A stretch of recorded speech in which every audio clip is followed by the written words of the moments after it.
Location Alipore jail Calcutta, मई 1908। Imagine कीजिए एक छोटी सी कोठरी, 9 फीट लंबी, 5 फीट चौड़ी। हवा आने के लिए कोई खिड़की नहीं, सिर्फ लोहे की सलाखें। जमीन पर एक गंदा कंबल और कोने में एक मिट्टी का बर्तन। इस कोठरी में एक आदमी बैठा है। उसकी आंखें बंद हैं, वो ध्यान कर रहा है। लेकिन बाहर पूरा ब्रिटिश एम्पायर कांप रहा है। लॉर्ड मिंटो, जो उस वक्त इंडिया के वाइसरॉय थे, उन्होंने लंदन लेटर लिखकर कहा था, he is the most dangerous man we have to deal with. British intelligence मानती थी कि ये आदमी सिर्फ एक पॉलिटिशियन नहीं, बल्कि एक बॉम्ब फैक्ट्री का दिमाग है। इस आदमी पर waging war against the king, यानी राजा के खिलाफ जंग लड़ने का आरोप था। सजा पक्की थी, फांसी, डेथ बाय हैंगिंग। देश का हर वकील, हर नेता मान चुका था कि इसका बचना नामुमकिन है। लेकिन उस जेल की कोठरी के अंदर कुछ अजीब हो रहा था। जब जज कोर्ट में आर्ग्यूमेंट सुन रहा था, ये कैदी कोर्ट में नहीं था, वो एक दूसरी दुनिया में था। उसने अपनी आंखें खोली और अपने वकील सीआर दास से कहा, मुझे चिंता नहीं है, मुझे आदेश मिला है, वो मुझे बचा लेंगे। लोगों को लगा डर के मारे ये पागल हो गया है।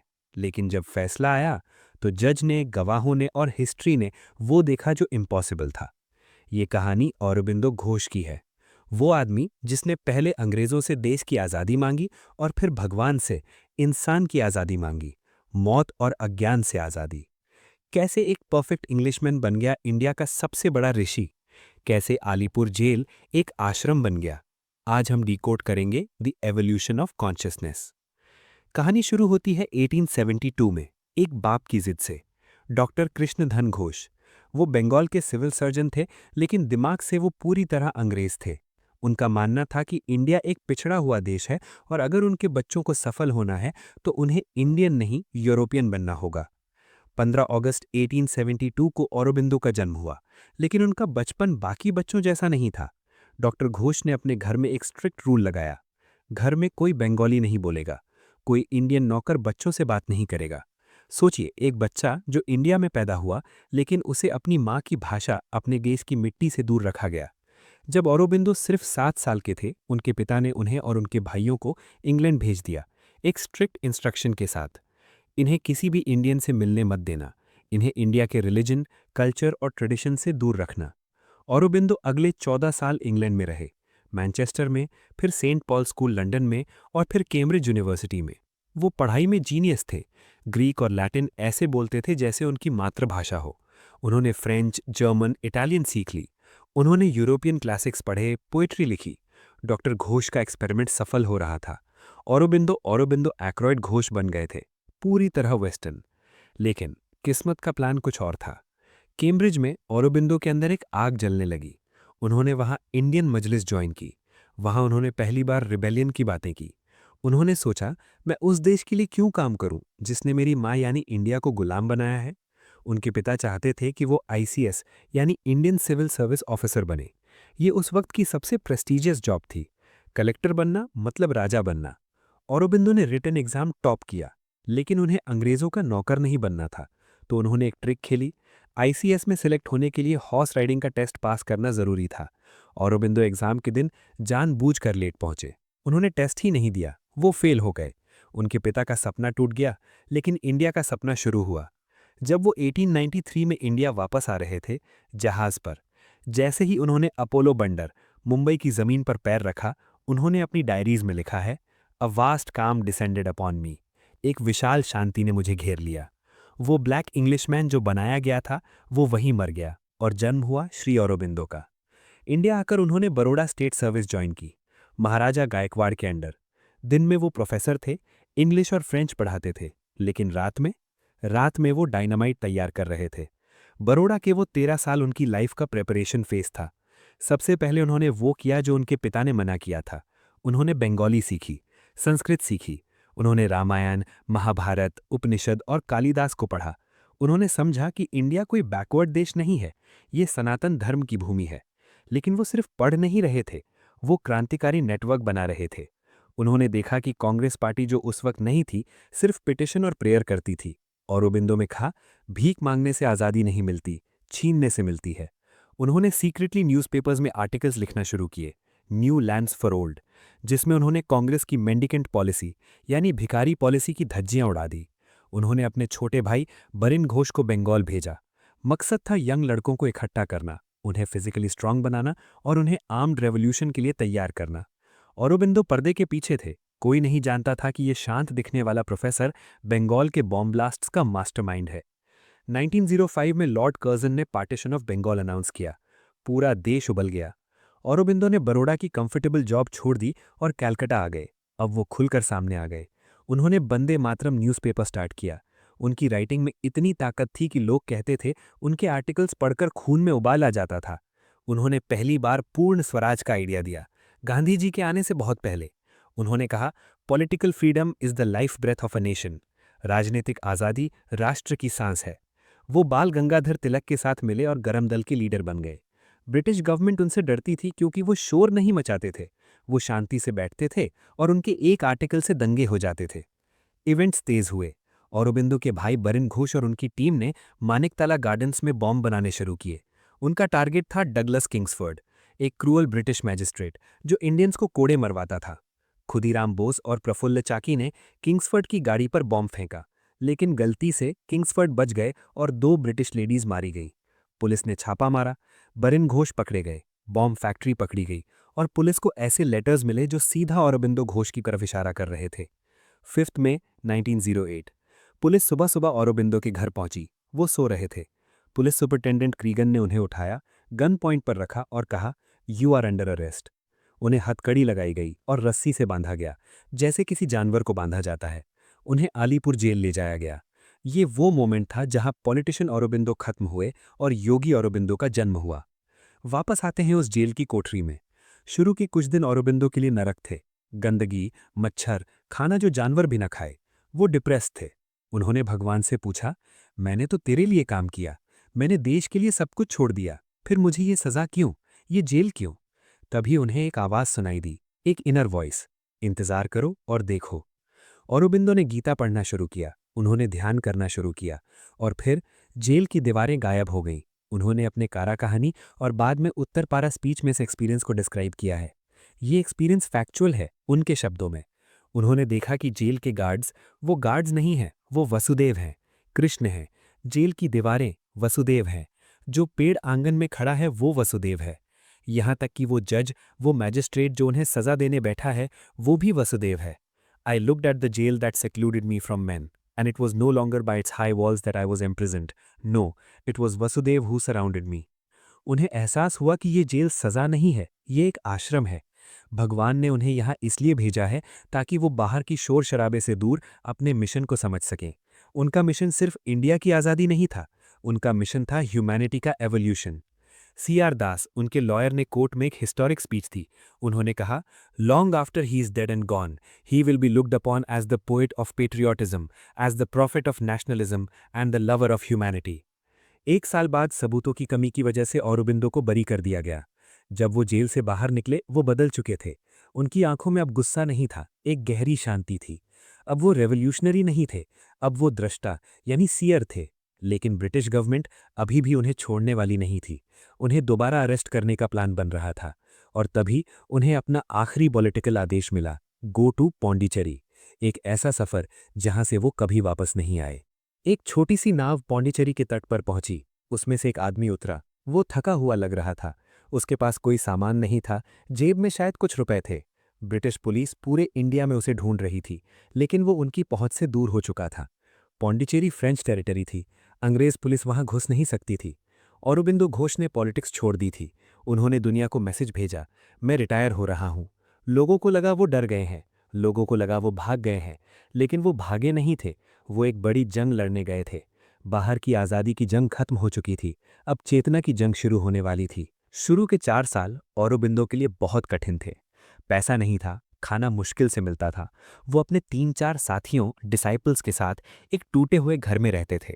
बारिश होती थी तो छत टपकती थी, रात को मच्छर और कीड़े काटते थे। उनके पास सिर्फ एक टावल थी जिसे वो धोते थे और सुखाते थे। लेकिन इन हालातों में भी वो शांत थे। वो अपनी साधना, स्पिरिचुअल प्रैक्टिस कर रहे थे। वो कोई पुरानी योगा नहीं कर रहे थे। वो ऋषि मुनियों की तरह गुफा में बैठकर समाधि में नहीं जाना चाहते थे। उनका सवाल अलग था। उन्होंने सोचा अगर भगवान है और अगर मोक्ष मिल सकता है तो दुनिया में इतना दुख क्यों है, गरीबी क्यों है, बीमारी क्यों है, मौत क्यों है। मुझे सिर्फ अपनी मुक्ति नहीं चाहिए, मुझे इस धरती की मुक्ति चाहिए। इसलिए उन्होंने इंटीग्रल योगा या पूर्ण योगा शुरू किया, जिसका मोटो था ऑल लाइफ इज योगा, सारा जीवन ही योग है। इस दौरान वो एक डायरी लिखते थे, रिकॉर्ड ऑफ योगा। ये डायरी कई सालों तक सीक्रेट थी। इसमें वो अपने बॉडी के टेम्परेचर, अपनी नींद, अपने विजन्स को रिकॉर्ड करते थे, बिल्कुल एक साइंटिस्ट की तरह जो लैब में एक्सपेरिमेंट कर रहा हो। वो चेक कर रहे थे कि क्या इंसानी दिमाग, माइंड को सुपर माइंड में बदला जा सकता है। 1914 एक टर्निंग पॉइंट आया। फ्रांस से एक कपल पौंडीचेरी आया, पॉल रिचार्ड और उनकी पत्नी मीरा अल्फासा। मीरा एक स्पिरिचुअल सीकर थी। वो बचपन से सपनों में एक डार्क एशियाटिक फिगर यानी कि कृष्ण जैसी आकृति को देखती थी जो उन्हें गाइड करता था। 29 मार्च 1914 को मीरा औरोबिंदो से मिलने उनके घर गईं। औरोबिंदो सीढ़ियां उतर रहे थे। मीरा ने उन्हें देखा और वो सुन्न रह गईं। ये वही थे, वही चेहरा जो वो सपनों में देखती थीं। उन्होंने अपनी डायरी में लिखा, it matters not if there are hundreds of beings plunged in the densest ignorance. He whom we saw yesterday is on earth. His presence is enough to prove that a day will come when darkness shall be transformed into light. Mirra Alfassa ही वो थीं जिन्हें बाद में दुनिया ने the mother के नाम से जाना। मीरा और औरोबिंदो का मिलना सिर्फ दो लोगों का मिलना नहीं था, ये ईस्ट और वेस्ट का मिलना था, शिव और शक्ति का मिलना था। दोनों ने मिलकर एक मैगजीन शुरू की, आर्या। इस मैगजीन में औरोबिंदो ने वो आर्टिकल्स लिखना शुरू किए जो बाद में उनकी महान किताबें बनी, The Life Divine, The Synthesis of Yoga, The Secret of the Veda, Essays on the Gita. लोग हैरान थे। औरोबिंदो के पास कोई लाइब्रेरी नहीं थी, कोई रेफरेंस बुक्स नहीं थी। वो बस टाइपराइटर पर बैठते और टाइप करते जाते, बिना रुके, बिना सोचे। वो कहते थे मैं दिमाग से नहीं लिखता, मैं अपने दिमाग को साइलेंट कर देता हूँ और ऊपर से वर्ड्स सीधा नीचे उतरते हैं। 6 साल में उन्होंने 5,000 पेजेस लिख दिए, दुनिया की सबसे डीप फिलॉसफी, बिना किसी ड्राफ्ट के। 24 नवंबर 1926 इस दिन को सिद्धि डे यानी कि डे ऑफ विक्ट्री कहा जाता है। उस शाम औरोबिंदो के आसपास के डिसाइपल्स ने महसूस किया कि हवा बदल गई है। कमरे में एक तेज रोशनी, लाइट थी।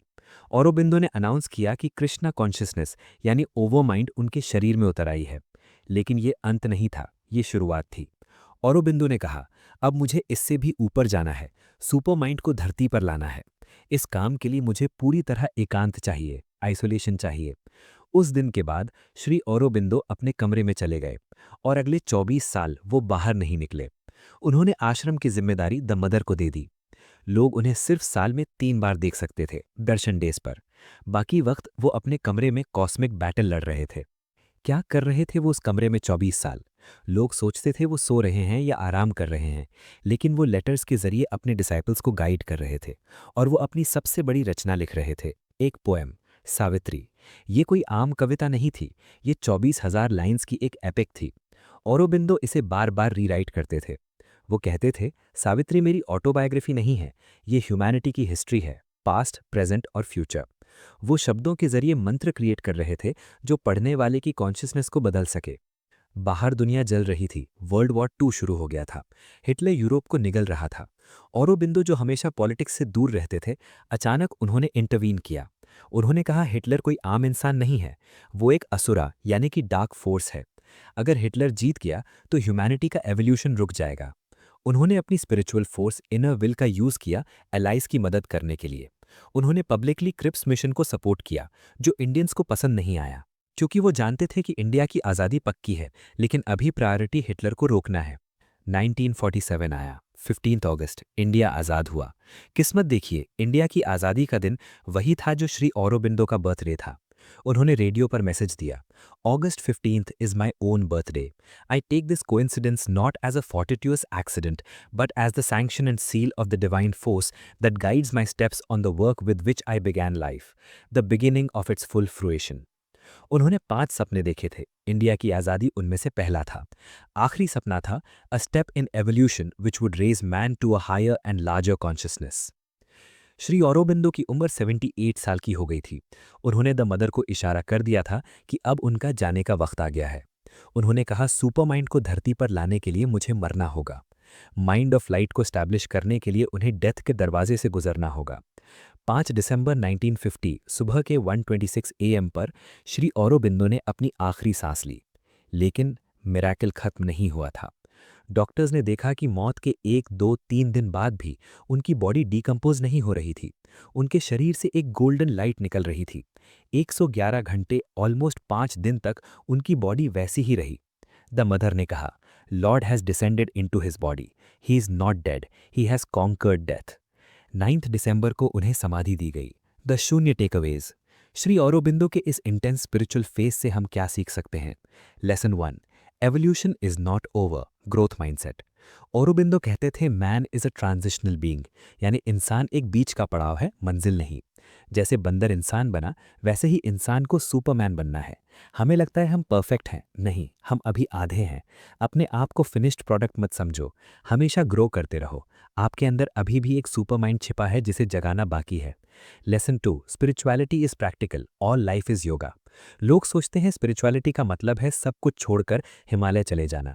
औरोबिंदो ने कहा नहीं, अपना काम करो, बिजनेस करो, पढ़ाई करो, स्पोर्ट्स खेलो, लेकिन हर काम को ऑफरिंग बना दो। मैं ये काम अपने ईगो के लिए नहीं, परफेक्शन के लिए कर रहा हूँ। जब आप अपने काम में 100% एक्सेलेंस लाते हैं, वही योग है। Lesson 3, the power of silence. Aurobindo ने 5,000 पेजेस लिखे, वर्ल्ड वॉर 2 में इंटरवीन किया, इंडिया की आज़ादी के लिए काम किया, सब कुछ एक कमरे में शांति से बैठकर किया।